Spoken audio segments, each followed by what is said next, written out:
श्री अकाल जी दा खालस टीवी देखने वाले देश दुनिया के साडे सारे दर्शकों का बहुत बहुत स्वागत है। एमरजेंसी बुलेटिन के नाल मैं हरशरण कौर। शुक्रवार के एमरजेंसी बुलेटिन के दसांगे तुहानूं पंजाब समेत दुनिया भर दीयां सारियां वड्डियां ताज़ा ते अहम खबरां। शुरुआत करांगे पंजाब दीयां खास खबरां तो। खबरां दे विस्तार दे विच सब तो पहलां गल करांगे पंजाब दीयां खास खबरां दी। ते पंजाब दीयां खास खबरां च सब तो पहला सिद्धू मूसेवाला कतलकांड की गल करांगे। 22 जुलाई नूं सिद्धू मूसेवाले दे कतलकांड नूं वापरे होए पूरे 54 दिन बीत गए ने। 54वें दिन की कुछ अपडेट इस कतलकांड दे विच आई है उह सारी तुहानूं दसदे हां। शुभदीप सिंह सिद्धू मूसेवाले दे कातल गैंगस्टरां नूं मुकाबले दे विच मारन तो बाद पंजाब सरकार ने सूबे दे विचों गैंगस्टर कल्चर अते नशा तस्करां नूं खत्म करन दी ठाण लई है। मुख मंत्री भगवंत सिंह मान ने सूबा पद्धरी एंटी गैंगस्टर टास्क फोर्स का गठित करन तो बाद इसे तर्ज उत्ते जिला पद्धरी टीमां बनाउण दा फैसला लिया है। हर एक यूनिट दे विच 10 तो 15 जवानां नूं शामिल किया जाऊगा। यूनिट के मैंबरां नूं NSG की तर्ज के उत्ते हथियारां ते ट्रेनिंग है जिहड़ी ओह दित्ती जाएगी। एंटी गैंगस्टर टास्क फोर्स के मुखी प्रमोद बान ने इसकी पुष्टि की है कि एक दिन पहला मुख्यमंत्री दे नाल जिहड़ी बैठक हुई है उस दे फैसला लिया है। नाल ही प्रमोद बान ने एक निजी टीवी चैनल दे नाल गलबात करते हुए गैंगस्टरां नूं चेतावनी भी दी है कि बाज आ जाओ, आत्म समर्पण कर दिओ, नहीं तो अंजाम सब दे सामने है, सब दा हशर यही होएगा। एक दिन पहला कैबिनेट मंत्री गुरमीत सिंह मीथेर ने भी अपील की सी सारे गैंगस्टरां नूं कि तुसीं मुख धारा दे विच मुड़ आओ ते जिहड़ा कोई नहीं मुड़ूगा उसे राह ते रहूगा ते ओहदा हशर है जिहड़ा यही होना है। एक जानकारी के मुताबिक पंजाब दे विच 40 तो 50 गैंगस्टरां दे ग्रुप काम कर रहे ने। इन्हां विचों 4-5 नूं अत खतरनाक करार दिता गया है ते पंजाब ते दिल्ली दीयां जेलां दे विच बंद गैंगस्टर अपनी हुकूमत चला रहे ने, पूरे भारत दे विच चला रहे ने। पंजाब भी बहुत प्रभावित है इन्हां दी हुकूमतों ते।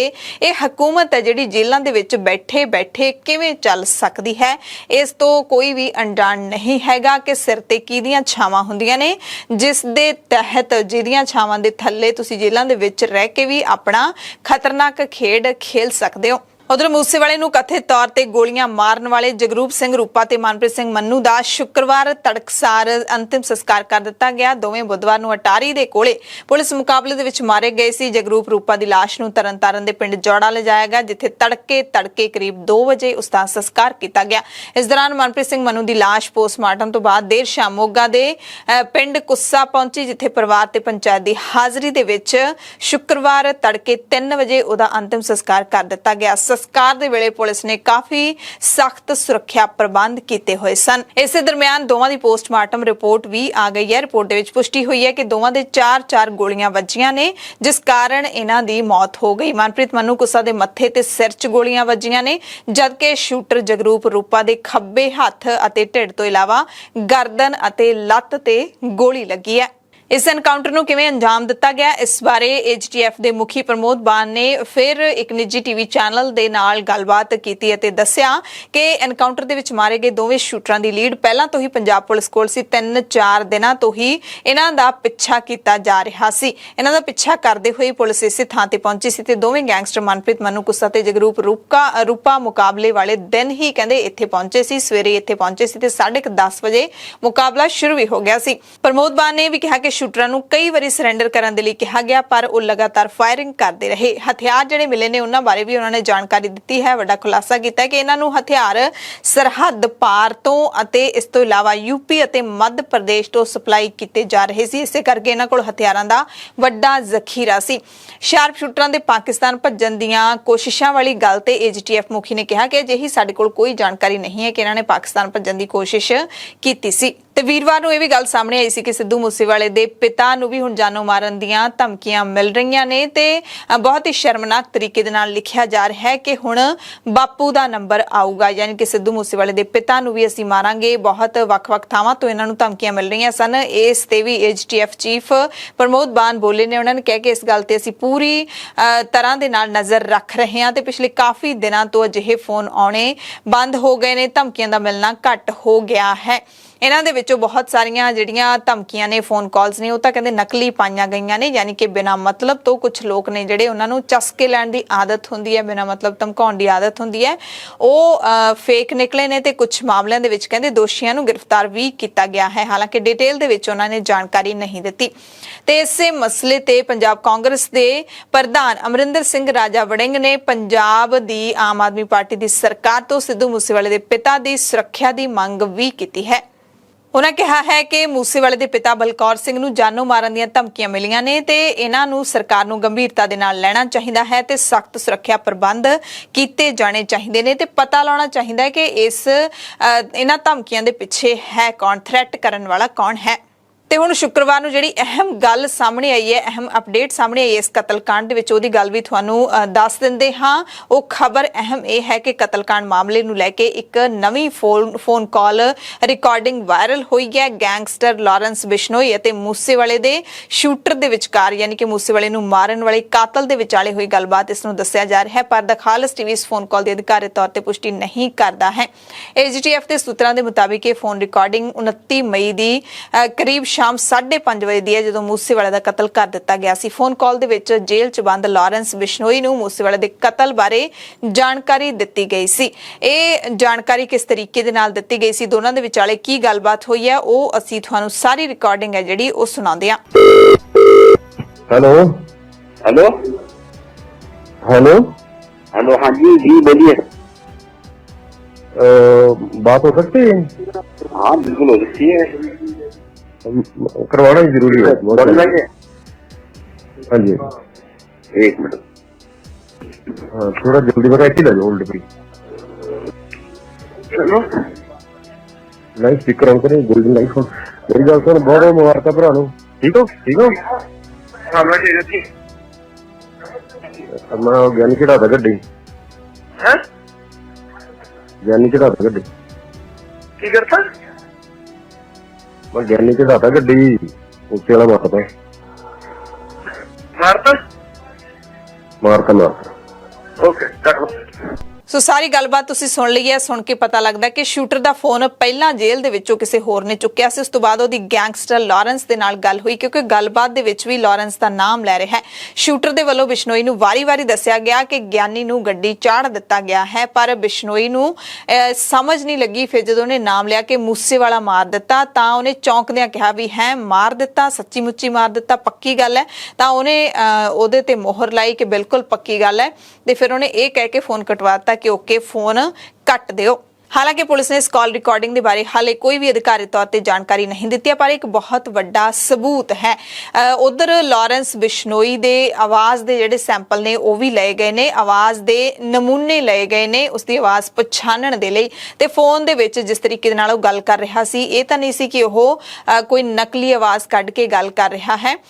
ਉਸ ਦੀ ਆਵਾਜ਼ ਦਾ ਮਿਲਾਨ ਹੈ ਜਿਹੜਾ ਉਹ ਕੀਤਾ ਜਾ ਸਕਦਾ ਹੈ। ਬੜੇ ਚੰਗੇ ਤਰੀਕੇ ਦੇ ਨਾਲ ਇਸ ਦੋਸ਼ ਨੂੰ ਸਿੱਧ ਕੀਤਾ ਜਾ ਸਕਦਾ ਹੈ। ਹਾਲਾਂਕਿ ਇਹ ਬਿਲਕੁਲ ਸਾਫ਼ ਹੈ ਕਿ ਕਤਲ ਕਿਸਨੇ ਕੀਤਾ, ਕਿਸਨੇ ਕਰਵਾਇਆ, ਪਰ ਜਿਹੜੇ ਅਸਲ ਕਾਤਲ ਬੈਠੇ ਨੇ, ਜਿਹੜੇ ਜੇਲ੍ਹਾਂ ਦੇ ਵਿੱਚ ਬੈਠੇ ਨੇ ਜਾਂ ਫਿਰ ਬਾਹਰ ਬੈਠੇ ਨੇ, ਉਹਨਾਂ ਤੱਕ ਪੁਲਿਸ ਦੇ ਹੱਥ ਕਿਵੇਂ ਪਹੁੰਚਣਗੇ, ਕਾਨੂੰਨ ਦੇ ਹੱਥ ਕਿਵੇਂ ਪਹੁੰਚਣਗੇ, ਇਹ ਬੜੀ ਦੇਖਣ ਵਾਲੀ ਗੱਲ ਹੈ। ਕਿਉਂਕਿ ਸ਼ਾਰਪ ਸ਼ੂਟਰਾਂ ਦੇ ਵਿੱਚੋਂ 3 ਫੜ ਲਏ, 2 ਜਣੇ ਨੇ ਜਿਹੜੇ ਉਹ ਮਾਰ ਦਿੱਤੇ, ਇੱਕ ਦੀਪਕ ਮੁੰਡੀ ਉਹ ਫਰਾਰ ਹੈ, ਉਹ ਵੀ ਕਿਸੇ ਨਾ ਕਿਸੇ ਦਿਨ ਫੜਿਆ ਜਾਣਾ ਹੈ। ਪਰ ਜਿਹੜੇ ਜੇਲ੍ਹਾਂ ਦੇ ਵਿੱਚ ਬੈਠੇ ਸਰਗਨਾ ਚਲਾ ਰਹੇ ਨੇ, ਉਹਨਾਂ ਨੂੰ ਕਿਵੇਂ ਤੇ ਕੌਣ ਫੜੂਗਾ, ਇਹ ਹੁਣ ਇਸ ਗੱਲ ਦੀ ਉਡੀਕ ਹੈ ਜਿਹੜੀ ਉਹ ਰਹੇਗੀ। ਸੋ ਸਿਰਫ ਦੀਪਕ ਮੁੰਡੀ ਬਚਿਆ ਹੈ। ਇਸ ਦੇ ਬਾਰੇ ਵੀ ਵੱਡਾ ਖੁਲਾਸਾ ਹੋਇਆ ਕਿ ਜੁਲਾਈ ਦੇ ਪਹਿਲੇ ਹਫਤੇ, ਯਾਨੀ ਕਿ ਇਸੇ ਮਹੀਨੇ ਦੇ ਪਹਿਲੇ ਹਫਤੇ ਤੱਕ ਇਹ ਮੰਨੂ ਅਤੇ ਰੂਪਾ ਦੇ ਨਾਲ ਹੀ ਸੀਗਾ। ਉਸ ਤੋਂ ਬਾਅਦ ਇਹ ਵੱਖਰੇ ਹੋਏ ਨੇ। ਦੀਪਕ ਮੁੰਡੀ ਬਾਰੇ AGTF ਮੁਖੀ ਪ੍ਰਮੋਦ ਬਾਨ ਨੇ ਕਿਹਾ ਕਿ ਫਰਾਰ ਗੈਂਗਸਟਰ ਦੀਪਕ ਮੁੰਡੀ ਦੀ ਵੀ ਲੀਡ ਸਾਨੂੰ ਮਿਲ ਗਈ ਹੈ ਤੇ ਕੁਝ ਦਿਨਾਂ ਦੇ ਵਿੱਚ ਹੀ ਕਾਰਵਾਈ ਕੀਤੀ ਜਾਵੇਗੀ, ਯਾਨੀ ਕਿ ਇਹਨੂੰ ਫੜਨ ਦੀ ਪੂਰੀ ਆਸ ਹੈ ਹੁਣ ਪੰਜਾਬ ਸਰਕਾਰ ਨੂੰ। ਹਾਲਾਂਕਿ ਹੁਣ ਤੱਕ ਜਿੰਨੇ ਵੀ ਸ਼ਾਰਪ ਸ਼ੂਟਰ ਫੜੇ ਗਏ ਨੇ ਉਹ ਦਿੱਲੀ ਪੁਲਿਸ ਦੇ ਵੱਲੋਂ ਹੀ ਫੜੇ ਗਏ ਨੇ। ਪੰਜਾਬ ਪੁਲਿਸ ਉਹਨਾਂ ਨੂੰ ਟ੍ਰਾਂਜ਼ਿਟ ਰਿਮਾਂਡ ਤੇ ਇੱਥੇ ਲੈ ਕੇ ਆਈ ਹੈ। ਇਸੇ ਕੜੀ ਦੇ ਨਾਲ ਜੁੜਦੀ ਇੱਕ ਹੋਰ ਖਬਰ ਹੈ, VIPs ਦੀ ਸੁਰੱਖਿਆ ਨੂੰ ਘਟਾਉਣ ਦੀ ਖਬਰ ਜਾਂ ਫਿਰ ਹਟਾਉਣ ਦੀ ਖਬਰ ਕਹਿ ਸਕਦੇ ਹਾਂ। ਮਈ ਮਹੀਨੇ ਦੇ ਵਿੱਚ ਪੰਜਾਬ 'ਚ 400 ਤੋਂ ਵੱਧ VIPs ਦੀ ਸੁਰੱਖਿਆ ਘੱਟ ਕੀਤੀ ਗਈ ਸੀ ਤੇ ਇਹਨਾਂ 400 ਦੇ ਵਿੱਚ ਹੀ ਸਿੱਧੂ ਮੂਸੇਵਾਲੇ ਦਾ ਨਾਮ ਵੀ ਸ਼ਾਮਿਲ ਸੀ। ਲਿਸਟ ਲੀਕ ਕਰ ਦਿੱਤੀ ਗਈ ਸੀ, ਬਿਲਕੁਲ ਜਿਹੜਾ ਹੈਗਾ ਹੋਸ਼ੋ ਹਵਾਸ ਦੇ ਵਿੱਚ ਲੀਕ ਕੀਤੀ ਗਈ ਸੀ। ਆਮ ਆਦਮੀ ਪਾਰਟੀ ਦੀ ਇੱਕ ਮੀਡੀਆ ਇੰਚਾਰਜ ਦੇ ਵੱਲੋਂ ਇਹ ਮੀਡੀਆ ਨੂੰ ਦਿੱਤੀ ਗਈ ਸੀ ਤੇ ਕਿਹਾ ਗਿਆ ਸੀ ਕਿ ਇਹਨਾਂ ਦੀ ਸੁਰੱਖਿਆ ਵਾਪਸ ਲੈ ਲਈ ਗਈ ਹੈ। ਪਰ ਜਿਹੜੀ ਅਸਲ ਖਬਰ ਸੀ ਉਹ ਸੀ ਕਿ ਟੈਂਪਰੇਰੀ ਤੌਰ ਤੇ ਘਟਾਈ ਗਈ ਸੀ। 6 ਜੂਨ ਤੋਂ ਬਾਅਦ ਇਸ ਨੂੰ ਵਾਪਸ ਕੀਤਾ ਜਾਣਾ ਸੀ। ਸੋ ਇਸ ਲਿਸਟ ਨੂੰ ਜਨਤਕ ਕੀਤੇ ਜਾਣ ਤੇ ਹੁਣ ਪੰਜਾਬ ਹਰਿਆਣਾ ਹਾਈ ਕੋਰਟ ਨੇ ਪੰਜਾਬ ਸਰਕਾਰ ਤੋਂ ਜਵਾਬ ਤਲਬੀ ਕੀਤੀ ਹੈ। ਸਖਤ ਸਵਾਲ ਪੁੱਛਦਿਆਂ ਹਾਈ ਕੋਰਟ ਨੇ ਕਿਹਾ ਹੈ ਕਿ 2 ਹਫ਼ਤਿਆਂ ਦੇ ਵਿੱਚ ਸਾਨੂੰ ਜਵਾਬ ਦਿੱਤਾ ਜਾਵੇ। ਜਿਨ੍ਹਾਂ ਲੋਕਾਂ ਦੀ ਸੁਰੱਖਿਆ ਘੱਟ ਕੀਤੀ ਗਈ ਹੈ ਉਹਨਾਂ ਤੇ ਵੀ ਅਦਾਲਤ ਨੇ ਸਰਕਾਰ ਨੂੰ ਅਹਿਮ ਨਿਰਦੇਸ਼ ਦਿੱਤੇ ਨੇ। ਹਾਈ ਕੋਰਟ ਨੇ ਸਖਤੀ ਨਾਲ ਸਵਾਲ ਪੁੱਛਿਆ ਕਿ ਆਖਿਰਕਾਰ ਸੁਰੱਖਿਆ ਕਟੌਤੀ ਦੀ ਲਿਸਟ ਲੀਕ ਕਿਵੇਂ ਹੋ ਗਈ, ਇਸ ਦਾ ਜ਼ਿੰਮੇਦਾਰ ਕੌਣ ਹੈ। 2 ਹਫ਼ਤਿਆਂ ਦੇ ਵਿੱਚ ਸਾਨੂੰ ਜਵਾਬ ਦੇ ਦਿਓ, ਯਾਨੀ ਕਿ ਹੁਣ ਤਾਂ ਪੰਜਾਬ ਸਰਕਾਰ ਨੂੰ ਜਵਾਬ ਦੇਣਾ ਹੀ ਪਵੇਗਾ। ਜਵਾਬਦੇਹੀ ਬਣਦੀ ਹੈ ਸਰਕਾਰ ਦੀ ਜਦੋਂ ਅਦਾਲਤ ਪੁੱਛੇ। ਦਰਅਸਲ ਪਹਿਲਾਂ ਜਦੋਂ ਕਾਂਗਰਸ ਦੀ ਸਰਕਾਰ ਹੁੰਦੀ ਸੀ ਸਿੱਧੂ ਮੂਸੇਵਾਲੇ ਨੂੰ 10 ਗਨਮੈਨ ਮਿਲੇ ਹੋਏ ਸੀ। ਜਦੋਂ ਆਮ ਆਦਮੀ ਪਾਰਟੀ ਦੀ ਸਰਕਾਰ ਆਈ ਘਟਾ ਕੇ 4 ਕਰ ਦਿੱਤੇ ਗਏ ਸੀ ਤੇ ਫਿਰ ਉਹਨਾਂ 4 ਚੋਂ ਵੀ ਘਟਾ ਕੇ 2 ਰੱਖ ਦਿੱਤੇ ਗਏ ਸੀ। ਜਿਸ ਦਿਨ ਕਤਲ ਹੋਇਆ ਹੈ ਉਸ ਦਿਨ ਉਹ ਦੋਨੇ ਵੀ ਆਪਾਂ ਕਹਿ ਸਕਦੇ ਹਾਂ ਕਿ ਇੱਕ ਸਬੱਬ ਬਣਦਾ ਹੈ। ਜਦੋਂ ਕਿਸੇ ਦੀ ਮੌਤ ਆਈ ਹੋਵੇ ਤਾਂ ਉਹ ਦੋਨੇ ਵੀ ਘਰ ਹੀ ਸਨ, ਉਹ ਨਾਲ ਨਹੀਂ ਗਏ ਸਨ। ਹਾਈ ਕੋਰਟ ਨੇ ਸਰਕਾਰ ਨੂੰ ਇਹ ਵੀ ਨਿਰਦੇਸ਼ ਦਿੱਤੇ ਨੇ ਕਿ ਜਿਨ੍ਹਾਂ ਲੋਕਾਂ ਦੀ ਸੁਰੱਖਿਆ ਵਾਪਸ ਲਈ ਗਈ ਹੈ ਉਹਨਾਂ ਨੂੰ ਫੌਰਨ ਇੱਕ ਗਨਮੈਨ ਦਿੱਤਾ ਜਾਵੇ। ਇਹ ਉਹ ਲੋਕ ਨੇ ਜਿਨ੍ਹਾਂ ਦੇ ਕੋਲ ਇੱਕ ਵੀ ਗਨਮੈਨ ਨਹੀਂ ਹੈ। ਅਗਲੀ ਸੁਣਵਾਈ ਤੱਕ ਇਹਨਾਂ ਨੂੰ ਸੁਰੱਖਿਆ ਦਿੱਤੇ ਜਾਣ ਦੇ ਹੁਕਮ ਕੋਰਟ ਨੇ ਪੰਜਾਬ ਸਰਕਾਰ ਨੂੰ ਦੇ ਦਿੱਤੇ ਨੇ। ਕੇਂਦਰ ਸਰਕਾਰ ਦੇ ਵੱਲੋਂ ਬਣਾਈ ਗਈ MSP ਕਮੇਟੀ ਨੂੰ ਲੈ ਕੇ ਪੰਜਾਬ ਦੇ ਅੰਦਰ ਲਗਾਤਾਰ ਨਾਰਾਜ਼ਗੀ ਚੱਲ ਰਹੀ ਹੈ। ਪੰਜਾਬ ਦੇ ਮੁੱਖ ਮੰਤਰੀ ਭਗਵੰਤ ਸਿੰਘ ਮਾਨ ਨੇ MSP ਕਮੇਟੀ ਦੇ ਵਿੱਚ ਪੰਜਾਬ ਦੀ ਬਣਦੀ ਨੁਮਾਇੰਦਗੀ ਦੇਣ ਖਾਤਰ ਪ੍ਰਧਾਨ ਮੰਤਰੀ ਨਰਿੰਦਰ ਮੋਦੀ, ਕੇਂਦਰੀ ਗ੍ਰਹਿ ਮੰਤਰੀ ਅਮਿਤ ਸ਼ਾਹ ਤੇ ਖੇਤੀਬਾੜੀ ਮੰਤਰੀ ਨਰਿੰਦਰ ਤੋਮਰ ਨੂੰ ਚਿੱਠੀ ਲਿਖੀ ਹੈ। ਮੁੱਖ ਮੰਤਰੀ ਮਾਨ ਨੇ ਲਿਖਿਆ ਕਿ ਪੰਜਾਬ ਦੇ ਕਿਸਾਨਾਂ ਨੇ ਹਰੀ ਕ੍ਰਾਂਤੀ ਦੇ ਵਿੱਚ ਅਹਿਮ ਯੋਗਦਾਨ ਪਾਇਆ, ਵੱਡਾ ਹਿੱਸਾ ਪਾਇਆ ਹੈ। ਉਹਨਾਂ ਦੇ ਹੱਕਾਂ ਨੂੰ ਵਿਸਾਰਿਆ ਨਹੀਂ ਜਾ ਸਕਦਾ। ਮੁੱਖ ਮੰਤਰੀ ਮਾਨ ਨੇ ਟਵੀਟ ਕਰਕੇ ਆਪਣੀ ਸਾਰੀ ਚਿੱਠੀ ਹੈ ਜਿਹੜੀ ਉਹ ਨੱਥੀ ਕੀਤੀ ਹੈ। ਦਰਅਸਲ ਕੇਂਦਰ ਸਰਕਾਰ ਨੇ ਜਿਹੜੀ MSP ਕਮੇਟੀ ਬਣਾਈ ਸੀ ਉਸ ਦੇ ਵਿੱਚ ਪੰਜਾਬ ਦਾ ਕੋਈ ਵੀ ਨੁਮਾਇੰਦਾ ਨਹੀਂ ਲਿਆ ਗਿਆ। ਕਿਸਾਨਾਂ ਨੇ ਵੀ ਇਸ ਕਮੇਟੀ ਨੂੰ ਰੱਦ ਕਰ ਦਿੱਤਾ ਹੈ ਕਿ ਜਿਹੜੇ ਵੀ ਮੈਂਬਰ ਇਸ ਕਮੇਟੀ ਦੇ ਵਿੱਚ ਲਏ ਗਏ ਨੇ 30 ਤੋਂ ਵੱਧ ਮੈਂਬਰ ਨੇ ਉਹ ਸਾਰੇ ਖੇਤੀ ਕਾਨੂੰਨਾਂ ਦੀ ਵਕਾਲਤ ਕਰਦੇ ਰਹੇ ਨੇ। ਇਧਰ ਪੰਜਾਬ ਦੇ ਵਿੱਚ ਖੇਤੀਬਾੜੀ ਮੰਤਰੀ ਕੁਲਦੀਪ ਸਿੰਘ ਧਾਲੀਵਾਲ ਦੀ 31 ਕਿਸਾਨ ਜਥੇਬੰਦੀਆਂ ਦੇ ਨਾਲ ਬੈਠਕ ਹੋਈ, ਜਿਸ ਤੋਂ ਬਾਅਦ ਕੈਬਨਿਟ ਮੰਤਰੀ ਧਾਲੀਵਾਲ ਨੇ ਕਿਸਾਨ ਲੀਡਰਾਂ ਦੇ ਵੱਲੋਂ ਕੀਤੀਆਂ ਮੰਗਾਂ ਨੂੰ ਬਿਲਕੁਲ ਸਹੀ ਤੇ ਦਰੁਸਤ ਦੱਸਿਆ ਹੈ।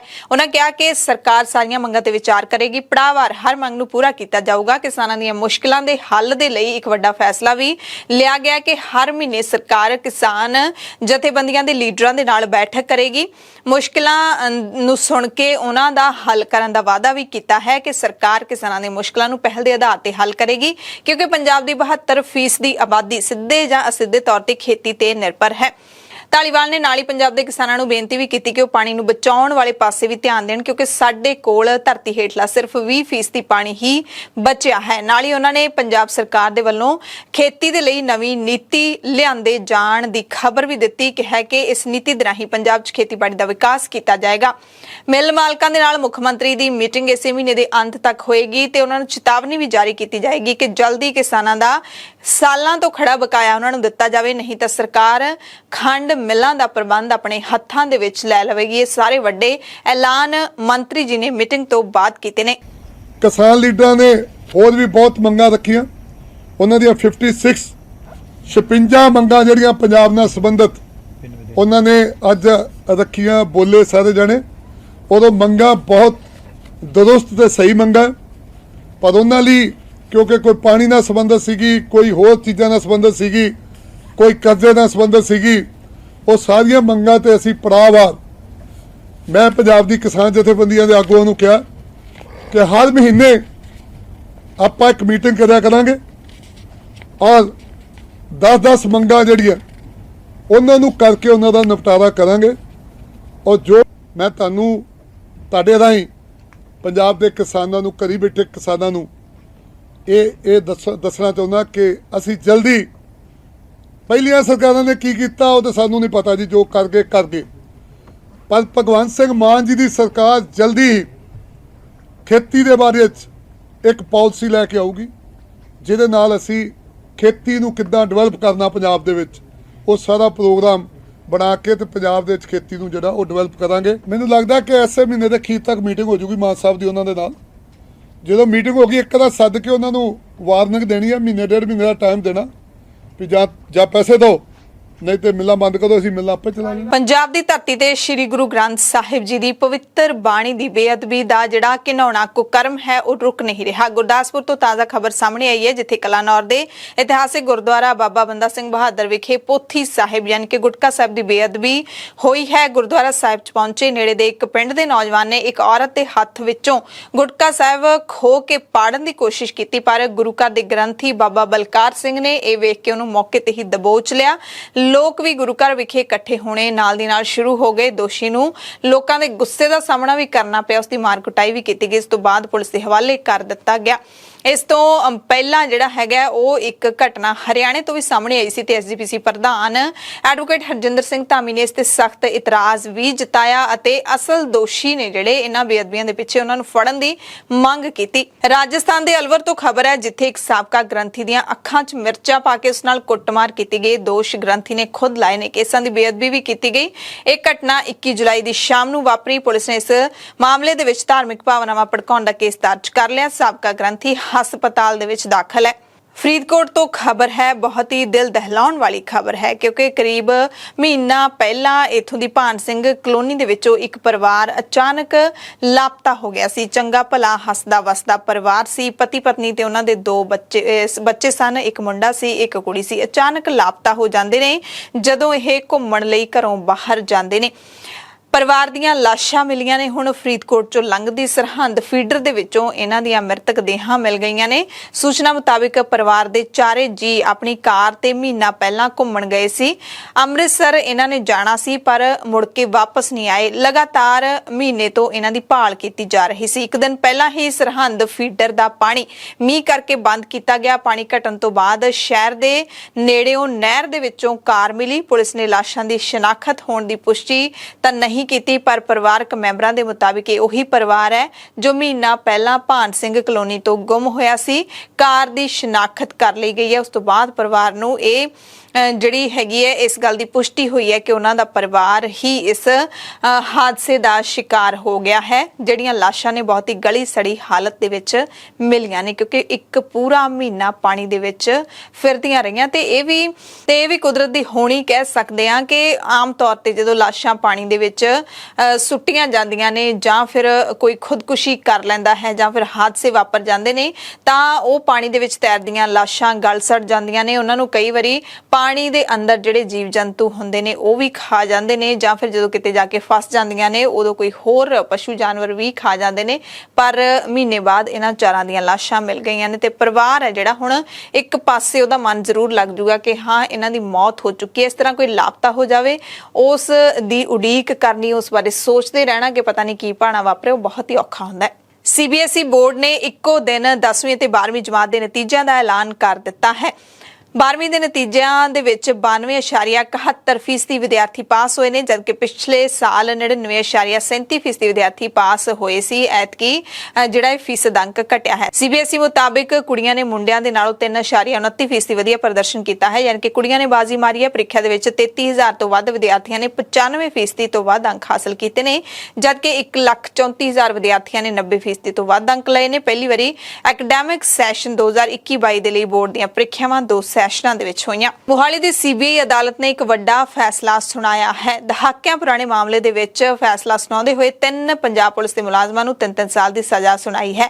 1992 ਦਾ ਮਾਮਲਾ ਹੈ ਜਦੋਂ ਪੁਲਿਸ ਹਿਰਾਸਤ ਵਿੱਚੋਂ ਸਰਬਜੀਤ ਸਿੰਘ ਨਾਮ ਦਾ ਸਿੱਖ ਨੌਜਵਾਨ ਗਾਇਬ ਹੋ ਗਿਆ ਸੀ। ਇਹਦੇ ਵਿੱਚ 3 ਨੂੰ ਹੁਣ ਦੋਸ਼ੀ ਮੰਨਦਿਆਂ ਸਜ਼ਾ ਸੁਣਾਈ ਗਈ ਹੈ। ਇੱਕ ਰਿਟਾਇਰਡ IPS ਅਫਸਰ ਬਲਕਾਰ ਸਿੰਘ ਹੈ, ਦੂਜਾ ਰਿਟਾਇਰਡ ਸਾਬਕਾ ਇੰਸਪੈਕਟਰ ਉਦਮ ਸਿੰਘ ਹੈ, ਤੀਸਰਾ ਪੁਲਿਸ ਮੁਲਾਜ਼ਮ ASI ਸਾਹਿਬ ਸਿੰਘ ਹੈ। ਇਹ ਤਿੰਨੇ ਹੁਣ ਵੀ ਪੰਜਾਬ ਪੁਲਿਸ ਦੇ ਵਿੱਚ ਸੇਵਾਵਾਂ ਦੇ ਰਹੇ ਨੇ, ਪਰ ਹੁਣ ਇਹਨਾਂ ਨੂੰ ਕੈਦ ਕੱਟਣੀ ਪਵੇਗੀ। ਇਸ ਮਾਮਲੇ ਦੇ ਵਿੱਚ ਕੁੱਲ 9 ਮੁਲਜ਼ਮ ਨਾਮਜ਼ਦ ਸਨ, ਜਿਨ੍ਹਾਂ ਦੇ ਵਿੱਚੋਂ ਇੱਕ ਦੀ ਮੌਤ ਹੋ ਗਈ ਹੈ। 5 ਨੂੰ CBI ਕੋਰਟ ਨੇ ਬਰੀ ਕਰਕੇ 3 ਨੂੰ ਸਜ਼ਾ ਸੁਣਾਈ ਹੈ। ਹਾਲਾਂਕਿ ਪਰਿਵਾਰ ਫੈਸਲੇ ਤੋਂ ਖੁਸ਼ ਨਹੀਂ ਹੈ।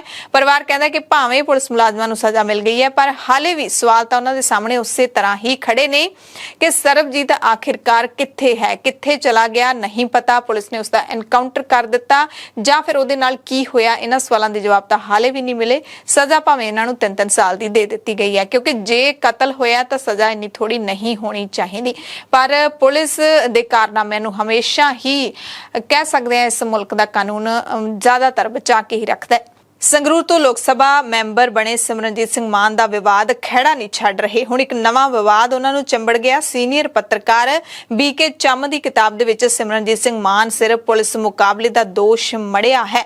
ਉਸ ਤੋਂ ਬਾਅਦ ਇਹ ਨਵਾਂ ਵਿਵਾਦ ਚਾਲੂ ਹੋਇਆ। ਕਿਤਾਬ ਦੇ ਵਿੱਚ ਦਾਅਵਾ ਕੀਤਾ ਗਿਆ ਕਿ ਮਾਨ ਨੇ ਗੁਰਦੁਆਰਾ ਸਰਾਏ ਨਾਗਾ ਤੇ ਹਮਲਾ ਕਰਨ ਵਾਲੇ ਨਿਹੰਗਾਂ ਨੂੰ ਆਪਣੇ ਸਰਵਿਸ ਰਿਵਾਲਵਰ ਦੇ ਨਾਲ ਗੋਲੀਆਂ ਮਾਰ ਦਿੱਤੀਆਂ ਸੀ। ਇਸ ਪੁਸਤਕ ਤੇ ਲੇਖਕ ਨੇ ਕਿਤਾਬ 'ਚ ਵੱਡਾ ਦਾਅਵਾ ਕੀਤਾ ਕਿ 1979 ਦੇ ਵਿੱਚ ਮਾਨ ਨੇ ਪੁਲਿਸ ਵਿੱਚ ਹੁੰਦਿਆਂ ਇੱਕ ਝੂਠਾ ਮੁਕਾਬਲਾ ਬਣਾ ਕੇ ਇਹਨਾਂ ਨਿਹੰਗਾਂ ਨੂੰ ਮਾਰ ਦਿੱਤਾ ਸੀ। ਨਿਹੰਗਾਂ ਦੇ ਉੱਤੇ ਗੁਰਦੁਆਰਾ ਸਰਾਏ ਨਾਗਾ ਤੇ ਗੋਲੀਆਂ ਚਲਾਉਣ ਦੇ ਇਲਜ਼ਾਮ ਲੱਗੇ ਸੀ। ਉਸ ਵਕਤ ਮਾਨ ਨੇ ਜਿਹੜੇ ਉਹ ਫਰੀਦਕੋਟ ਦੇ ਤਤਕਾਲੀ SSP ਹੁੰਦੇ ਸੀ। ਚੰਮ ਦੀ ਪੁਸਤਕ ਵਿੱਚ ਲਿਖਿਆ ਗਿਆ ਕਿ 9 ਅਪ੍ਰੈਲ 1979 ਨੂੰ 8 ਨਿਹੰਗ ਫਰੀਦਕੋਟ ਦੇ ਸਰਾਏ ਨਾਗਾ ਪਿੰਡ 'ਚ ਰੁਕੇ। ਉਹਨਾਂ ਨੇ ਅੱਗੇ ਵਿਸਾਖੀ ਮਨਾਉਣ ਲਈ ਤਖ਼ਤ ਸ੍ਰੀ ਦਮਦਮਾ ਸਾਹਿਬ ਨੂੰ ਜਾਣਾ ਸੀ। 2 ਦਿਨ ਬਾਅਦ 11 ਅਪ੍ਰੈਲ 1979 ਨੂੰ ਨਿਹੰਗਾਂ ਤੇ ਗੁਰੂ ਘਰ ਦੇ ਸੇਵਾਦਾਰ ਵਿਚਾਲੇ ਝਗੜਾ ਹੋ ਗਿਆ। ਸੇਵਾਦਾਰ ਦੇ ਪਾਲਤੂ ਕੁੱਤਿਆਂ ਨੇ ਨਿਹੰਗਾਂ ਦੇ ਪਾਲਤੂ ਬਾਂਦਰ ਨੂੰ ਵੱਢ ਲਿਆ ਸੀ। ਨਿਹੰਗਾਂ ਨੇ ਕੁੱਤੇ ਨੂੰ ਤਾੜਨ ਲਈ ਡੰਡੇ ਦਾ ਇਸਤੇਮਾਲ ਕੀਤਾ। ਸੇਵਾਦਾਰ ਨੇ ਕਾਂਗਰਸੀ ਲੀਡਰ ਹਰਚਰਨ ਬਰਾੜ ਦੇ ਪੁੱਤ ਨੂੰ ਨਿਹੰਗਾਂ ਦੀ ਸ਼ਿਕਾਇਤ ਕੀਤੀ। ਬਰਾੜ ਦੇ ਪੁੱਤ ਨੇ ਫੋਨ ਕਰਕੇ ਪੁਲਿਸ ਨੂੰ ਬੁਲਾ ਲਿਆ ਸੀ। ਨਿਹੰਗ ਨੇੜੇ ਦੇ ਖੇਤਾਂ ਵਿੱਚ ਲੁਕ ਗਏ। ਪੁਲਿਸ ਨੇ ਨਿਹੰਗਾਂ ਤੇ ਫਾਇਰਿੰਗ ਕੀਤੀ ਤੇ ਨਿਹੰਗਾਂ ਨੇ ਵੀ ਜਵਾਬੀ ਫਾਇਰਿੰਗ ਨਾਲ ਜਵਾਬ ਦਿੱਤਾ। ਇਹ ਸਾਰਾ ਕੁਝ ਉਸ ਕਿਤਾਬ ਦੇ ਵਿੱਚ ਲਿਖਿਆ ਹੋਇਆ। ਅੱਗੇ ਲਿਖਿਆ ਕਿ ਨਿਹੰਗਾਂ ਦੀ ਫਾਇਰਿੰਗ ਦੇ ਵਿੱਚ 3 ਪੁਲਿਸ ਵਾਲੇ ਮਾਰੇ ਗਏ। ਅਗਲੀ ਸਵੇਰ ਤਤਕਾਲੀ SSP ਸਿਮਰਨਜੀਤ ਸਿੰਘ ਮਾਨ ਵੀ ਮੌਕੇ ਤੇ ਪਹੁੰਚੇ।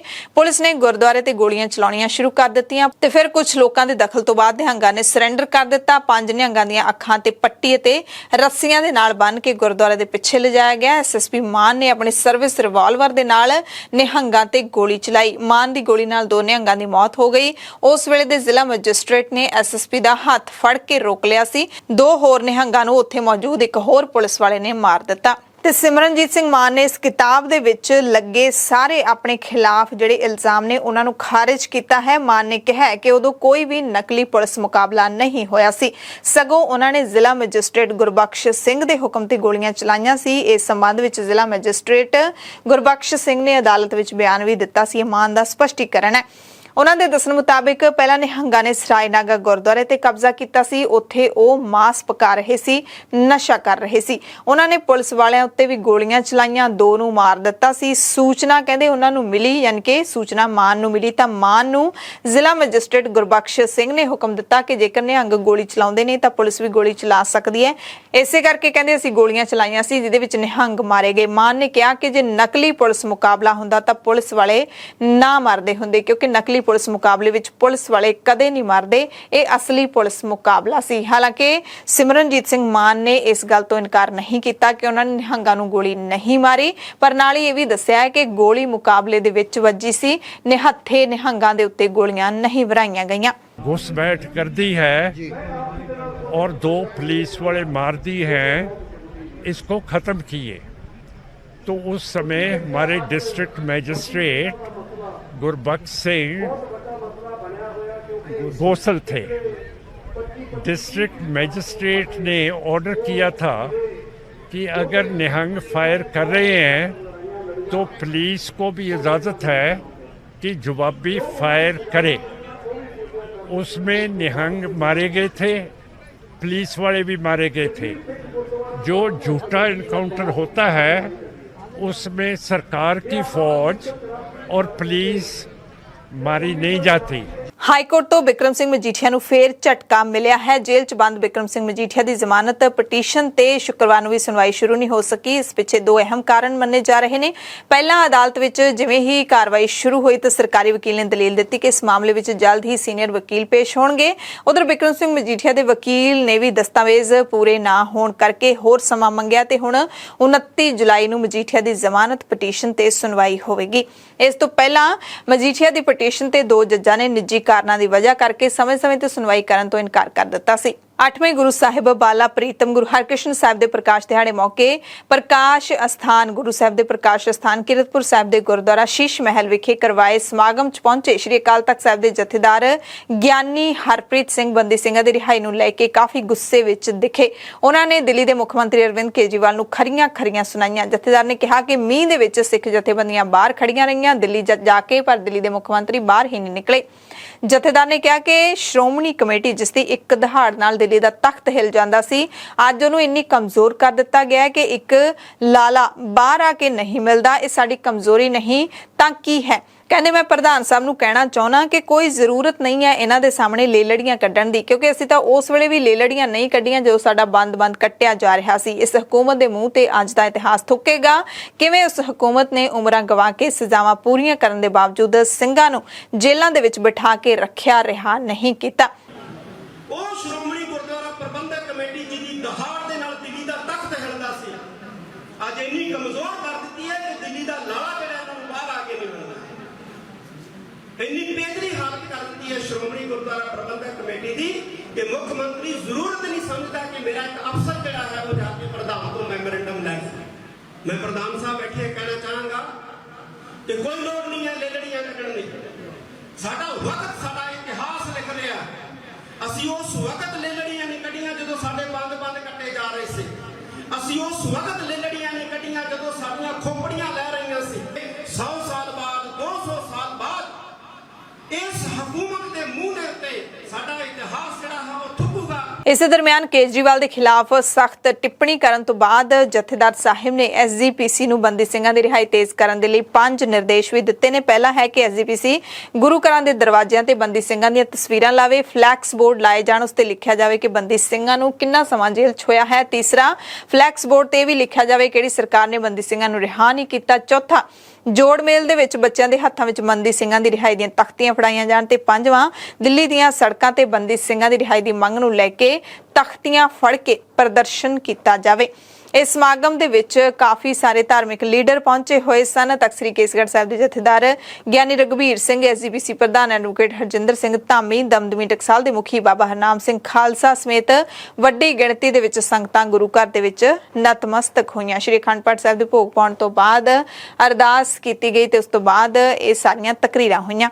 ਉਧਰ ਹਵਾਰਾ ਕਮੇਟੀ ਦੇ ਵੱਲੋਂ ਵੀ ਵੱਖ-ਵੱਖ ਸਿੱਖ ਜਥੇਬੰਦੀਆਂ ਦੇ ਸਹਿਯੋਗ ਦੇ ਨਾਲ ਸ਼੍ਰੀ ਅਕਾਲ ਤਖਤ ਸਾਹਿਬ ਵਿਖੇ ਮੱਥਾ ਟੇਕ ਕੇ ਬੰਦੀ ਸਿੰਘਾਂ ਦੀ ਰਿਹਾਈ ਦੇ ਲਈ ਅਰਦਾਸ ਕੀਤੀ ਗਈ ਹੈ। ਪੱਤਰਕਾਰਾਂ ਨੂੰ ਦੱਸਿਆ ਗਿਆ ਕਿ ਸਰਬੱਤ ਖਾਲਸਾ ਵੱਲੋਂ ਥਾਪੇ ਜਥੇਦਾਰ ਜਗਤਾਰ ਸਿੰਘ ਹਵਾਰਾ ਦੇ ਆਦੇਸ਼ ਦੇ ਮੁਤਾਬਿਕ ਬੰਦੀ ਸਿੰਘਾਂ ਦੀ ਰਿਹਾਈ ਲਈ ਸ਼੍ਰੀ ਅਕਾਲ ਤਖਤ ਸਾਹਿਬ ਤੇ ਇੱਕ ਵਾਰ ਫਿਰ ਤੋਂ ਅਰਦਾਸ ਕੀਤੀ ਗਈ ਹੈ ਤੇ ਹੁਣ ਅਗਲੀ ਕੜੀ ਦੇ ਤਹਿਤ ਪੰਜਾਬ ਵਿਧਾਨ ਸਭਾ ਦੇ 117 ਵਿਧਾਇਕਾਂ ਨੂੰ ਮੰਗ ਪੱਤਰ ਦਿੱਤੇ ਜਾਣਗੇ, ਜਿਨ੍ਹਾਂ ਦੇ ਵਿੱਚ ਬੰਦੀ ਸਿੰਘਾਂ ਨੂੰ ਰਿਹਾ ਕਰਨ ਦੀ ਮੰਗ ਕੀਤੀ ਜਾਵੇਗੀ। ਦਰਅਸਲ ਸ਼੍ਰੀ ਗੁਰੂ ਨਾਨਕ ਸਾਹਿਬ ਦੇ 550 ਸਾਲਾ ਪ੍ਰਕਾਸ਼ ਪੁਰਬ ਮੌਕੇ ਦੇਸ਼ ਦੇ ਪ੍ਰਧਾਨ ਮੰਤਰੀ ਨਰਿੰਦਰ ਮੋਦੀ ਨੇ ਐਲਾਨ ਕੀਤਾ ਸੀ ਕਿ ਪ੍ਰਕਾਸ਼ ਪੁਰਬ ਦੇ ਮੌਕੇ ਸਾਰੇ ਬੰਦੀ ਸਿੰਘਾਂ ਨੂੰ ਰਿਹਾ ਕੀਤਾ ਜਾਏਗਾ, ਪਰ ਉਸ ਬਿਆਨ ਦੇ ਉੱਤੇ, ਉਸ ਦਾਅਵੇ ਦੇ ਉੱਤੇ, ਵਾਅਦੇ ਦੇ ਉੱਤੇ ਅੱਜ ਤੱਕ ਫੁੱਲ ਨਹੀਂ ਚੜਾਏ ਗਏ। ਕੇਂਦਰ ਸਰਕਾਰ ਨੇ ਬੂਸਟਰ ਡੋਜ਼ ਲਾਉਣੀ ਵੀ ਲਾਜ਼ਮੀ ਕਰ ਦਿੱਤੀ ਹੈ। ਆਪਣੇ ਸਾਰੇ ਸਰਕਾਰੀ ਵਿਭਾਗਾਂ ਨੂੰ ਕਰਮਚਾਰੀਆਂ ਦੇ ਵੈਕਸੀਨ ਦੀ ਜਿਹੜੀ ਬੂਸਟਰ ਡੋਜ਼ ਹੈ ਉਹ ਤੁਰੰਤ ਲਾਉਣ ਦੇ ਲਈ ਕਿਹਾ ਗਿਆ ਕਿ ਇਹਦੇ ਲਈ ਮੁਫਤ ਕੈਂਪ ਲਾਏ ਜਾਣ, ਯਾਨੀ ਕਿ 2 ਟੀਕੇ ਲੋਕ ਲਗਵਾ ਚੁੱਕੇ ਨੇ, ਹੁਣ ਤੀਸਰਾ ਜਿਹੜਾ ਉਹ ਲਾਇਆ ਜਾਊਗਾ ਜਿਹੜੇ ਸਰਕਾਰੀ ਵਿਭਾਗਾਂ ਦੇ ਮੁਲਾਜ਼ਮ ਨੇ। ਅੰਮ੍ਰਿਤਸਰ ਪਠਾਨਕੋਟ ਰੇਲਵੇ ਟਰੈਕ ਤੇ ਹਾਦਸਾ ਵਾਪਰਿਆ ਹੈ। ਰੇਲ ਗੱਡੀ ਹੇਠ ਆ ਕੇ ਇੱਕ ਬੋਲੀ ਔਰਤ, ਯਾਨੀ ਕਿ ਜਿਹਨੂੰ ਕੰਨਾਂ ਤੋਂ ਨਾ ਸੁਣਦਾ ਹੋਵੇ, ਉਸ ਦੀ ਮੌਤ ਹੋ ਗਈ ਹੈ। ਮ੍ਰਿਤਕ ਦੇ ਪਰਿਵਾਰਕ ਮੈਂਬਰਾਂ ਨੇ ਦੱਸਿਆ ਕਿ 70 ਸਾਲ ਦੀ ਉਮਰ ਸੀ, ਕੰਨਾਂ ਤੋਂ ਸੁਣ ਨਹੀਂ ਸਕਦੀ ਸੀ, ਇਸ ਕਰਕੇ ਮਾਨਸਿਕ ਤੌਰ ਤੇ ਬਿਮਾਰ ਵੀ ਸੀ। ਰੇਲਵੇ ਅਧਿਕਾਰੀ ਤੇ ਸਥਾਨਕ ਲੋਕਾਂ ਦੇ ਮੁਤਾਬਿਕ ਉਹ ਰੇਲਵੇ ਲਾਈਨ ਤੇ ਖੜੀ ਸੀ। ਬਹੁਤ ਸਾਰੇ ਲੋਕਾਂ ਨੇ ਉਸ ਨੂੰ ਆਵਾਜ਼ਾਂ ਵੀ ਮਾਰੀਆਂ, ਪਰ ਕੰਨਾਂ ਤੋਂ ਬੋਲੀ ਹੋਣ ਕਰਕੇ ਉਹ ਉਸ ਨੂੰ ਕੁਝ ਵੀ ਸੁਣਿਆ ਨਹੀਂ, ਜਿਸ ਦੇ ਚੱਲਦਿਆਂ ਉਹ ਟ੍ਰੇਨ ਦੇ ਹੇਠਾਂ ਆ ਗਈ। ਭਾਰਤ ਤੇ ਬਰਤਾਨੀਆ ਨੇ ਇੱਕ ਦੂਸਰੇ ਦੀਆਂ ਉੱਚ ਵਿਦਿਅਕ ਡਿਗਰੀਆਂ ਨੂੰ ਮਾਨਤਾ ਦੇਣ ਦੇ ਸਮਝੌਤੇ ਤੇ ਹਸਤਾਖਰ ਕੀਤੇ ਨੇ। ਦੋਵੇਂ ਮੁਲਕਾਂ ਦੇ ਹਜ਼ਾਰਾਂ ਨੌਜਵਾਨਾਂ ਨੂੰ ਇਸ ਦਾ ਲਾਭ ਮਿਲਣ ਦੀ ਉਮੀਦ ਹੈ। ਇਹ ਕਦਮ ਦੁਵੱਲੇ ਸਬੰਧਾਂ ਨੂੰ ਮਜ਼ਬੂਤ ਕਰਨ ਲਈ ਚੁੱਕਿਆ ਗਿਆ ਹੈ। ਬਰਤਾਨੀਆ ਸਰਕਾਰ ਨੇ ਇਸ ਸਮਝੌਤੇ ਦਾ ਐਲਾਨ ਕਰ ਦਿੱਤਾ ਹੈ। ਬਿਆਨ 'ਚ ਕਿਹਾ ਕਿ ਸਮਝੌਤਾ ਪ੍ਰਧਾਨ ਮੰਤਰੀ ਬੋਰਿਸ ਜੌਨਸਨ ਅਤੇ ਪ੍ਰਧਾਨ ਮੰਤਰੀ ਨਰਿੰਦਰ ਮੋਦੀ ਦੇ ਵੱਲੋਂ ਪਿਛਲੇ ਸਾਲ ਕੀਤੇ ਯੂਕੇ ਭਾਰਤ ਵਿਆਪਕ ਚਰਚਾ ਦਾ ਸਾਂਝੇਦਾਰੀ ਦਾ ਹਿੱਸਾ ਹੈ। ਪੰਜਾਬ ਦੇ ਮੁੱਖ ਮੰਤਰੀ ਭਗਵੰਤ ਸਿੰਘ ਮਾਨ ਨੇ ਸ਼ਹੀਦ ਫੌਜੀ ਕੁਲਦੀਪ ਸਿੰਘ ਦੇ ਪਰਿਵਾਰ ਨੂੰ 1 ਕਰੋੜ ਰੁਪਏ ਦਾ ਚੈੱਕ ਸੌਂਪਿਆ। ਸ਼ਹੀਦ ਕੁਲਦੀਪ ਸਿੰਘ ਕੁਝ ਦਿਨ ਪਹਿਲਾਂ ਹੀ ਦੇਸ਼ ਦੀ ਸੇਵਾ ਨਿਭਾਉਂਦੇ ਹੋਏ ਭਾਰਤ ਚੀਨ ਸਰਹੱਦ ਉੱਤੇ ਆਪਣੀ ਜਾਨ ਨਿਸ਼ਾਵਰ ਕਰ ਗਏ ਸੀ। ਸ਼ਹੀਦ ਫੌਜੀ ਦੇ ਜੱਦੀ ਪਿੰਡ ਲੋਕੇ ਕਲਾਂ ਵਿਖੇ ਪਰਿਵਾਰਕ ਮੈਂਬਰਾਂ ਦੇ ਨਾਲ ਦੁੱਖ ਸਾਂਝਾ ਕਰਦਿਆਂ ਮੁੱਖ ਮੰਤਰੀ ਨੇ ਕਿਹਾ ਕਿ ਭਾਰਤੀ ਫੌਜ ਦੇ 21 ਸਿੱਖ ਰੈਜੀਮੈਂਟ ਦੇ ਜਵਾਨ ਕੁਲਦੀਪ ਸਿੰਘ ਨੇ ਦੇਸ਼ ਦੀਆਂ ਸਰਹੱਦਾਂ ਦੀ ਰਾਖੀ ਕਰਦੇ ਹੋਏ ਮਹਾਨ ਕੁਰਬਾਨੀ ਦਿੱਤੀ ਅਤੇ ਪੰਜਾਬ ਸਰਕਾਰ ਇਸ ਬਹਾਦਰੀ ਨੂੰ ਸਲਾਮ ਕਰਦੀ ਹੈ। ਮੁੱਖ ਮੰਤਰੀ ਨੇ ਵੀ ਕਿਹਾ ਕਿ ਸਾਡੀ ਸਰਕਾਰ ਹਰ ਦੁੱਖ ਸੁੱਖ ਦੇ ਵਿੱਚ ਪਰਿਵਾਰ ਦੇ ਨਾਲ ਖੜੇਗੀ। ਬੁਲੇਟਿਨ ਦੇ ਵਿੱਚ ਕੁਝ ਖਾਸ ਤੇ ਅਹਿਮ ਖਬਰਾਂ ਪੂਰੇ ਭਾਰਤ ਤੇ ਪੂਰੀ ਦੁਨੀਆ ਤੋਂ ਤੁਹਾਨੂੰ ਦੱਸ ਦਿੰਦੇ ਹਾਂ। ਦਿੱਲੀ ਤੋਂ ਵੱਡੀ ਖਬਰ ਹੈ ਜਿੱਥੇ ਉਪ ਰਾਜਪਾਲ VK ਸਕਸੈਨਾ ਨੇ ਮੁੱਖ ਮੰਤਰੀ ਅਰਵਿੰਦ ਕੇਜਰੀਵਾਲ ਦੀ ਅਗਵਾਈ ਵਾਲੀ ਸਰਕਾਰ ਦੀ ਆਬਕਾਰੀ ਨੀਤੀ 2021-22 ਦੇ ਨਿਯਮਾਂ ਦੇ ਉਲੰਘਣਾ ਅਤੇ ਪ੍ਰਕਿਰਿਆ ਦੀਆਂ ਖਾਮੀਆਂ ਕਾਰਨ CBI ਤੋਂ ਜਾਂਚ ਦੀ ਸਿਫਾਰਿਸ਼ ਕੀਤੀ ਹੈ। CBI ਜਾਂਚ ਦੀ ਸਿਫਾਰਿਸ਼ ਇਸੇ ਮਹੀਨੇ ਦੇ ਸ਼ੁਰੂ ਵਿੱਚ ਦਿੱਲੀ ਦੇ ਮੁੱਖ ਸਕੱਤਰ ਵੱਲੋਂ ਸੌਂਪੀ ਰਿਪੋਰਟ ਦੇ ਆਧਾਰ ਤੇ ਕੀਤੀ ਗਈ ਹੈ। ਇੱਕ ਵੱਡੀ ਖਬਰ ਹੈ, ਆਪਣੇ ਆਪ ਨੂੰ ਆਮ ਆਦਮੀ ਪਾਰਟੀ ਤੇ ਇਮਾਨਦਾਰਾਂ ਦੀ ਸਰਕਾਰ ਦੱਸਣ ਵਾਲੀ ਪਾਰਟੀ ਦੀ ਜਿਹੜੀ ਆਬਕਾਰੀ ਨੀਤੀ ਉਹ ਦਿੱਲੀ ਦੇ ਵਿੱਚ ਵੀ ਸਵਾਲਾਂ ਦੇ ਘੇਰੇ ਦੇ ਵਿੱਚ ਹੈ। ਇੱਥੇ ਪੰਜਾਬ ਦੇ ਵਿੱਚ ਵੀ ਜੋ ਦਿੱਲੀ ਦੀ ਤਰਜ਼ ਤੇ ਬਣਾਈ ਗਈ ਨੀਤੀ ਤਾਂ ਇੱਥੇ ਹਾਈ ਕੋਰਟ ਨੇ ਹੀ ਸਟੇ ਲਾ ਦਿੱਤੀ ਸੀ ਕਿਉਂਕਿ ਜਿਹੜੇ ਛੋਟੇ ਠੇਕੇਦਾਰ ਸੀ ਉਹਨਾਂ ਨੇ ਇਸ ਨੀਤੀ ਦੀ ਜੜ ਨੂੰ ਫੜ ਲਿਆ ਸੀ। ਉਹਨਾਂ ਦੇ ਮੁਤਾਬਿਕ ਇਹ ਜਿਹੜੀ ਪਾਲਿਸੀ ਹੈ ਬਹੁਤ ਹੀ ਗਲਤ ਬਣਾਈ ਗਈ ਹੈ, ਵੱਡੇ ਸਰਮਾਏਦਾਰਾਂ ਨੂੰ ਫਾਇਦਾ ਪਹੁੰਚਾਉਣ ਦੇ ਲਈ ਹੀ ਬਣਾਈ ਗਈ ਹੈ। ਸੋ ਦਿੱਲੀ ਦੇ ਵਿੱਚ ਵੀ ਸਰਕਾਰ ਦੀ ਆਬਕਾਰੀ ਨੀਤੀ ਦੇ ਖਿਲਾਫ CBI ਜਾਂਚ ਦੀ ਸਿਫਾਰਿਸ਼ ਉਪ ਰਾਜਪਾਲ ਨੇ ਕਰ ਦਿੱਤੀ ਹੈ ਤੇ ਉਪ ਰਾਜਪਾਲ ਦੀ CBI ਜਾਂਚ ਦੀ ਸਿਫਾਰਿਸ਼ ਤੋਂ ਬਾਅਦ ਦਿੱਲੀ ਦੇ ਮੁੱਖ ਮੰਤਰੀ ਅਰਵਿੰਦ ਕੇਜਰੀਵਾਲ ਨੇ ਖਾਸ ਤੌਰ ਤੇ ਇਸ ਮੁੱਦੇ ਤੇ ਪ੍ਰੈਸ ਕਾਨਫਰੰਸ ਕੀਤੀ। ਦੋਸ਼ ਲਾਇਆ ਕਿ ਸਾਰਾ ਮਾਮਲਾ ਝੂਠਾ ਹੈ। ਦਿੱਲੀ ਦੇ ਉਪ ਮੁੱਖ ਮੰਤਰੀ ਮਨੀਸ਼ ਸਿਸੋਦੀਆ ਨੂੰ ਫਸਾਉਣ ਦੀ ਸਾਜ਼ਿਸ਼ ਰਚੀ ਜਾ ਰਹੀ ਹੈ। ਕੇਜਰੀਵਾਲ ਨੇ ਕਿਹਾ ਕਿ ਪਹਿਲਾਂ ਸਤਿੰਦਰ ਜੈਨ ਨੂੰ ਝੂਠੇ ਕੇਸ ਵਿੱਚ ਫਸਾਇਆ ਗਿਆ ਤੇ ਹੁਣ ਸਿਸੋਦੀਆ ਨੂੰ ਫਸਾਇਆ ਜਾ ਰਿਹਾ ਹੈ। ਉਹਨਾਂ ਨੇ ਕਿਹਾ ਕਿ ਮਨੀਸ਼ ਸਿਸੋਦੀਆ ਨੂੰ ਮੈਂ 22 ਸਾਲਾਂ ਤੋਂ ਜਾਣਦਾ ਹਾਂ, ਉਹ ਪੂਰੀ ਤਰ੍ਹਾਂ ਦੇ ਨਾਲ ਇਮਾਨਦਾਰ ਵਿਅਕਤੀ ਨੇ। तो अब हमारे देश के अंदर एक नया सिस्टम लागू किया गया है। पहले ये तय किया जाता है कि किस आदमी को जेल भेजना है और फिर उसके खिलाफ एक मनगढ़ंत झूठा केस बनाया जाता है और उसे ज़बरदस्ती जेल भेजा जाता है। एक नया सिस्टम हमारे देश के अंदर अब लागू हुआ है। पूरा का पूरा केस बिल्कुल झूठा है, बिल्कुल झूठा है, उसमें रत्ती भर की भी सच्चाई नहीं है। ਸੰਸਦ ਦੇ ਦੋਵਾਂ ਸਦਨਾਂ ਦੇ ਵਿੱਚ ਸ਼ੁੱਕਰਵਾਰ ਨੂੰ ਫੇਰ ਹੰਗਾਮਾ ਹੁੰਦਾ ਰਿਹਾ। ਮਹਿੰਗਾਈ ਤੇ ਰੋਜ਼ਾਨਾ ਜ਼ਰੂਰੀ ਵਸਤੂਆਂ ਤੇ GST ਲਾਉਣ ਦੇ ਖਿਲਾਫ ਜ਼ੋਰਦਾਰ ਵਿਰੋਧ ਪ੍ਰਦਰਸ਼ਨ ਦੋਵੇਂ ਸਦਨਾਂ ਦੇ ਵਿੱਚ ਹੋਏ। ਇਸ ਦੌਰਾਨ ਵਿਰੋਧੀ ਧਿਰ ਨੇ ਸਰਕਾਰ ਦੇ ਖਿਲਾਫ ਨਾਅਰੇਬਾਜ਼ੀ ਕੀਤੀ। ਲੋਕ ਸਭਾ ਤੇ ਰਾਜ ਸਭਾ ਨੂੰ ਵਾਰ-ਵਾਰ ਉਠਾਉਣਾ ਪਿਆ। ਹੰਗਾਮੇ ਕਾਰਨ ਰਾਜ ਸਭਾ ਦੀ ਕਾਰਵਾਈ ਦੁਪਹਿਰੇ 2:30 ਵਜੇ ਤੱਕ ਮੁਲਤਵੀ ਕੀਤੀ ਗਈ। ਉਸ ਤੋਂ ਬਾਅਦ ਦੁਪਹਿਰੇ 2 ਵਜੇ ਤੱਕ ਲੋਕ ਸਭਾ ਦੀ ਕਾਰਵਾਈ ਵੀ ਮੁਲਤਵੀ ਕੀਤੀ ਗਈ ਤੇ ਉਸ ਤੋਂ ਬਾਅਦ ਸਾਰੇ ਦਿਨ ਦੇ ਲਈ ਕਾਰਵਾਈ ਨੂੰ ਉਠਾ ਦਿੱਤਾ ਗਿਆ ਜਦੋਂ ਮੁੜ ਤੋਂ ਸਦਨ ਜੁੜੇ ਤੇ ਇਹੀ ਕੁਝ ਹੋ ਰਿਹਾ ਹੈ। ਡੇਲੀ ਕਹਿ ਸਕਦੇ ਹਾਂ ਕਿ ਇਹੀ ਡਰਾਮੇ ਕੀਤੇ ਜਾ ਰਹੇ ਨੇ। ਵਿਰੋਧੀ ਧਿਰਾਂ ਚਾਹੇ ਕੋਈ ਵੀ ਪਾਰਟੀ ਹੋਵੇ, ਜਦੋਂ ਵਿਰੋਧੀ ਧਿਰ ਦੇ ਵਿੱਚ ਹੁੰਦੀ ਹੈ ਤਾਂ ਉਹ ਹੰਗਾਮਾ ਹੀ ਕਰਦੀ ਹੈ, ਸਦਨ ਦੀ ਕਾਰਵਾਈ ਚੱਲਣ ਨਹੀਂ ਦਿੰਦੀ। ਜਿਹੜੀ ਸੱਤਾ ਧਿਰ ਹੈ ਉਹ ਫਿਰ ਸੈਸ਼ਨ ਨੂੰ ਮੁਲਤਵੀ ਕਰਵਾਉਂਦੀ ਰਹਿੰਦੀ ਹੈ। ਉਧਰ BJP ਦੇ ਲੋਕ ਸਭਾ ਮੈਂਬਰ ਵਰੁਣ ਗਾਂਧੀ ਕਿਸਾਨਾਂ ਨੂੰ ਖੇਤੀ ਉਪਜ ਤੇ ਗਰੰਟੀਸ਼ੁਦਾ ਘੱਟੋ-ਘੱਟ ਸਮਰਥਨ ਮੁੱਲ ਦਾ ਹੱਕ ਦਿਵਾਉਣ ਦੇ ਲਈ ਨਿੱਜੀ ਬਿੱਲ ਪੇਸ਼ ਕਰਨਗੇ। ਵੱਡੀ ਖਬਰ ਹੈ ਕਿਸਾਨਾਂ ਦੇ ਹੱਕ ਦੇ ਵਿੱਚ। ਲੋਕ ਸਭਾ ਸਕੱਤਰ ਦੀ ਲੈਜਿਸਲੇਟਿਵ ਬ੍ਰਾਂਚ ਦੇ 20 ਜੁਲਾਈ ਦੇ ਬੁਲੇਟਿਨ ਦੇ ਮੁਤਾਬਿਕ ਰਾਸ਼ਟਰਪਤੀ ਨੇ ਸੰਵਿਧਾਨ ਦੀ ਧਾਰਾ 117(3) ਦੇ ਤਹਿਤ ਸੰਸਦ ਮੈਂਬਰ ਵਰੁਣ ਗਾਂਧੀ ਦੇ ਗੈਰ ਸਰਕਾਰੀ ਬਿੱਲ ਤੇ ਵਿਚਾਰ ਕਰਨ ਦੀ ਸਿਫਾਰਿਸ਼ ਕੀਤੀ। ਇਸ ਨਿੱਜੀ ਬਿੱਲ ਦਾ ਉਦੇਸ਼ 22 ਫਸਲਾਂ ਦੇ ਲਈ ਘੱਟੋ-ਘੱਟ ਸਮਰਥਨ ਮੁੱਲ ਦੀ ਕਾਨੂੰਨੀ ਗਰੰਟੀ ਦੇਣਾ ਹੈ। ਇੱਕ ਪਾਸੇ US ਡਾਲਰ ਦੇ ਮੁਕਾਬਲੇ ਰੁਪਈਆ ਲਗਾਤਾਰ ਥੱਲੇ ਡਿੱਗਦਾ ਜਾ ਰਿਹਾ ਹੈ। ਇਸੇ ਦਰਮਿਆਨ ਭਾਰਤੀ ਰਿਜ਼ਰਵ ਬੈਂਕ ਦੇ ਗਵਰਨਰ ਸ਼ਕਤੀਕਾਂਤ ਦਾਸ ਬਿਆਨ ਦੇ ਰਹੇ ਨੇ ਕਿ ਭਾਰਤੀ ਰੁਪਈਆ ਵਿਕਸਿਤ ਅਰਥ ਵਿਵਸਥਾਵਾਂ ਅਤੇ ਵਿਕਾਸਸ਼ੀਲ ਦੇਸ਼ਾਂ ਦੀ ਕਰੰਸੀ ਦੇ ਮੁਕਾਬਲੇ ਹਾਲੇ ਵੀ ਮਜ਼ਬੂਤ ਹੈ। ਕੁਝ ਦਿਨ ਪਹਿਲਾਂ ਪ੍ਰਤੀ ਡਾਲਰ ਰੁਪਈਆ 80 ਰੁਪਏ ਤੋਂ ਵੀ ਹੇਠਾਂ ਆ ਗਿਆ ਸੀ। RBI ਗਵਰਨਰ ਕਹਿ ਰਹੇ ਨੇ ਕਿ ਕੇਂਦਰੀ ਬੈਂਕ ਰੁਪਈਏ ਦੇ ਵਿੱਚ ਤੇਜ਼ ਉਤਰਾਅ ਚੜ੍ਹਾਅ ਤੇ ਅਸਥਿਰਤਾ ਨੂੰ ਬਿਲਕੁਲ ਬਰਦਾਸ਼ਤ ਨਹੀਂ ਕਰੇਗਾ। ਸ਼੍ਰੀਲੰਕਾ ਤੋਂ ਖਬਰ ਹੈ ਜਿੱਥੇ ਹਾਲ ਹੀ ਵਿੱਚ ਰਾਨਿਲ ਵਿਕਰਮਸਿੰਘੇ ਦੇ ਵੱਲੋਂ ਰਾਸ਼ਟਰਪਤੀ ਵਜੋਂ ਸਹੁੰ ਚੁੱਕਣ ਤੋਂ ਬਾਅਦ ਸਰਕਾਰ ਵਿਰੋਧੀ ਧਰਨਿਆਂ ਤੇ ਫੌਜ ਦੀ ਕਾਰਵਾਈ ਕੀਤੀ ਗਈ ਹੈ। ਸੁਰੱਖਿਆ ਦਸਤਿਆਂ ਦੇ ਵੱਲੋਂ ਸ਼ੁੱਕਰਵਾਰ ਸਵੇਰੇ ਪੱਕੇ ਧਰਨਿਆਂ ਤੇ ਕਾਰਵਾਈ ਕਰਦਿਆਂ ਟੈਂਟ ਪੁੱਟਣੇ ਸ਼ੁਰੂ ਕਰ ਦਿੱਤੇ ਗਏ ਨੇ। ਸੈਂਕੜੇ ਪੁਲਿਸ ਮੁਲਾਜ਼ਮਾਂ ਅਤੇ ਫੌਜੀ ਦਲਾਂ ਦੇ ਵੱਲੋਂ ਰਾਸ਼ਟਰਪਤੀ ਦੀ ਰਿਹਾਇਸ਼ ਦੇ ਬਾਹਰ ਧਰਨੇ ਤੇ ਬੈਠੇ ਲੋਕਾਂ ਤੇ ਧਾਵਾ ਬੋਲਿਆ ਗਿਆ ਤੇ ਸੁਰੱਖਿਆ ਦਲਾਂ ਦੀ ਇਹ ਰੇਡ ਉਸ ਵਕਤ ਹੋਈ ਜਦੋਂ ਇਹ ਲੋਕ ਕੁਝ ਹੀ ਘੰਟਿਆਂ ਦੇ ਵਿੱਚ ਇੱਥੋਂ ਜਾਣ ਵਾਲੇ ਸੀ। ਇਸ ਦੌਰਾਨ ਫੌਜ ਦੇ ਵੱਲੋਂ ਇੱਕ BBC ਦੇ ਪੱਤਰਕਾਰ ਦੀ ਕੁੱਟਮਾਰ ਵੀ ਕੀਤੀ ਗਈ। ਇੱਕ ਫੌਜੀ ਨੇ ਉਹਨਾਂ ਦਾ ਫੋਨ ਖੋਹ ਲਿਆ, ਵੀਡੀਓਜ਼ ਡਿਲੀਟ ਕਰ ਦਿੱਤੀਆਂ ਗਈਆਂ। BBC ਦੇ ਦੱਖਣੀ ਏਸ਼ੀਆ ਦੇ ਐਡੀਟਰ ਅੰਬਰਾਸਨ ਈਥੀਰਾਜਨ ਅਤੇ ਉਸਦੇ ਸਾਥੀ ਤੇ ਰਿਪੋਰਟਿੰਗ ਦੌਰਾਨ ਹਮਲਾ ਹੋਇਆ।